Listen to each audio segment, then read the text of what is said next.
The Tanzanian coat of arms is decorating Victoria Station in London. For this week, Britain and her royal family welcome a most important state visitor, a politician who is widely respected the world over. President Julius Nyerere of Tanzania. Queen Elizabeth and Prince Philip are there to greet him, as well as Prince Charles, Princess Anne, and other members of the family. It's a right royal welcome for this most unpretentious and modest of heads of state.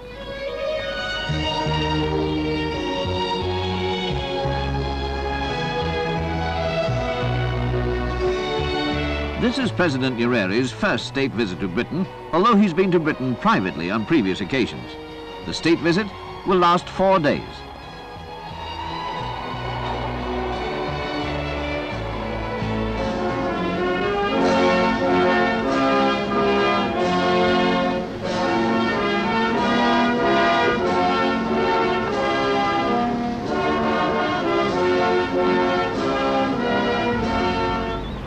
Outside the station, the Guard of Honour is mounted by a detachment of the Scots Guards.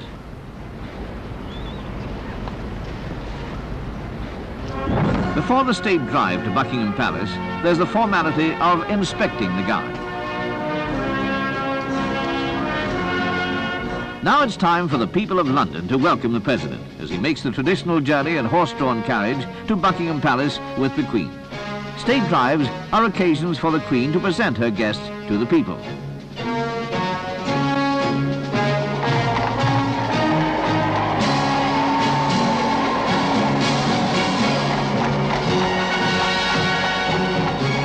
Tanzanian nationals join in greeting their president.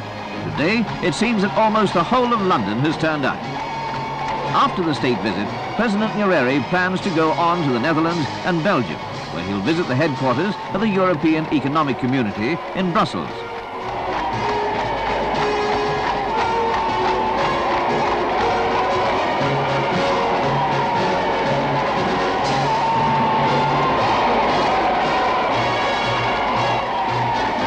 Tanganyika became independent and a member of the Commonwealth in 1961. In 1964, she was joined by Zanzibar to become the United Republic of Tanzania.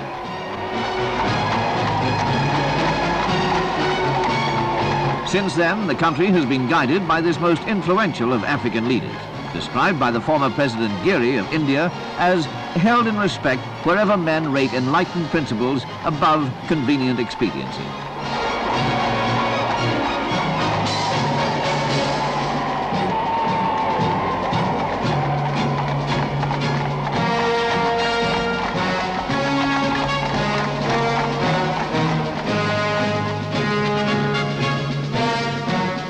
Britain and Tanzania have historic ties of friendship, and both are members of the Commonwealth, which has the Queen at its head. This group of nations brings together a population of around 900 million, with different religious and cultural backgrounds, in the cause of common good.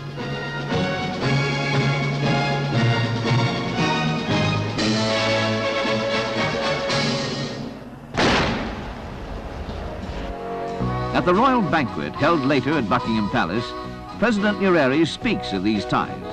He says, "We rub shoulders in matters of trade, of finance, of politics, and of course through our common membership of the Commonwealth, and our joint desire to develop this institution so that it can make a positive contribution to world peace and justice." In her speech, the Queen praises the President's work in his country to create a society in which the barriers of inequality are being minimized.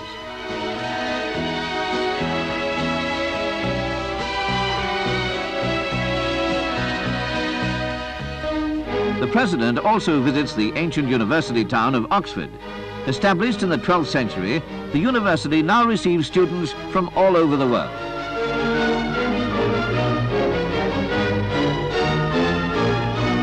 President Urari himself spent some of his student days at a British university in Edinburgh, where he is said to have finalized his own unique political philosophy, a philosophy that combines ideas of socialism, Africanism, and human dignity.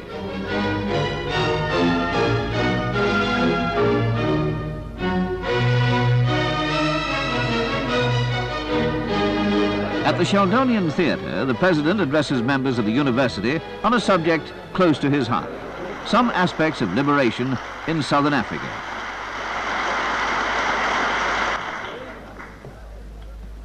Mr. Vice Chancellor and friends,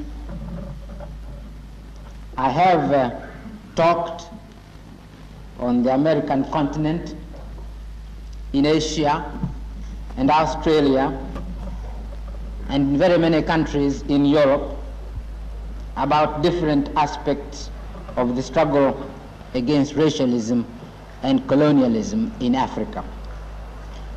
I've been doing so since 5 days after the independence of Tanganyika, when I first addressed the United Nations as the Prime Minister of a free country. And I shall be speaking on this subject today again. For Oxford University and its graduates are not unimportant in the development of attitudes. And Britain has more influence in the world than a small, weak, and young country like Tanzania. There is an attentive audience, including the British High Commissioner in Tanzania. All that I have been trying to do is to explain the situation as we see it in Tanzania and to indicate the manner in which we shall support the struggle for human dignity in that area of our continent and those three countries. Thank you very much.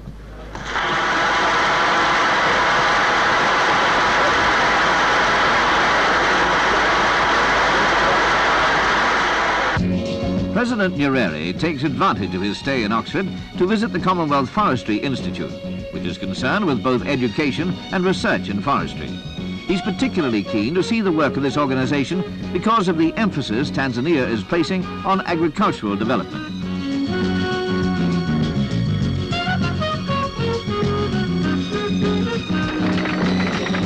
Later, there's also an opportunity for him to visit the headquarters of one of Britain's largest aid agencies, Oxfam, and to speak to some of the helpers.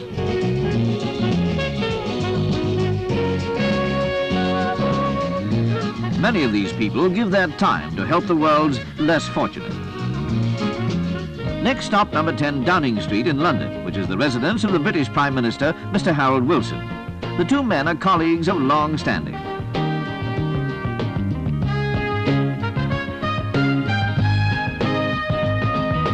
Mr. Wilson is joined by Mrs. Wilson, Mr. James Callaghan, the British Foreign Secretary, and other dignitaries.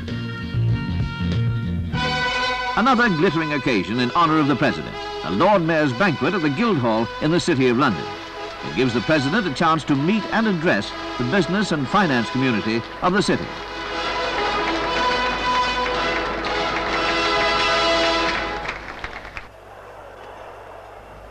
My Lord Mayor, Your Highnesses, Your Excellencies, ladies and gentlemen. He then has this to say. The City of London has considerable resources of skill and finance which could be invaluable for our development. There's an absorbed audience as he says, I can see every reason for future cooperation between us.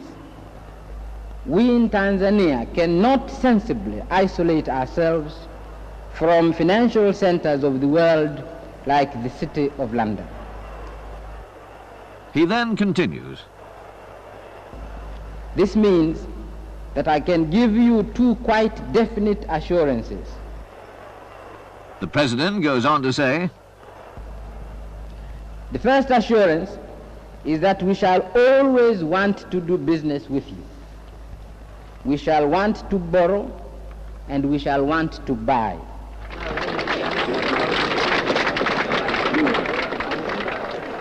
And the President receives a grand ovation from one of the world's great business communities.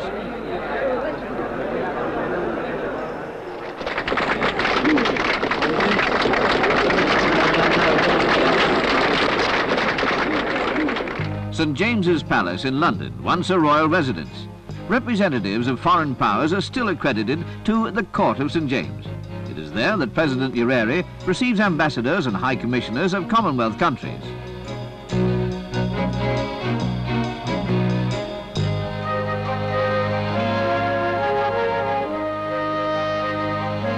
The High Commissioner of Kenya.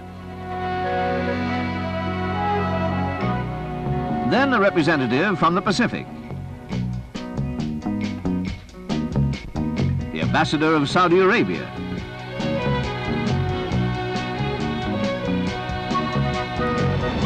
The state visit is now over, but at Claridge's Hotel, there's a meeting of the Britain-Tanzania Society. President Nyerere welcomes members, many of whom are former British residents of Tanzania who retain an interest in the development of their former home.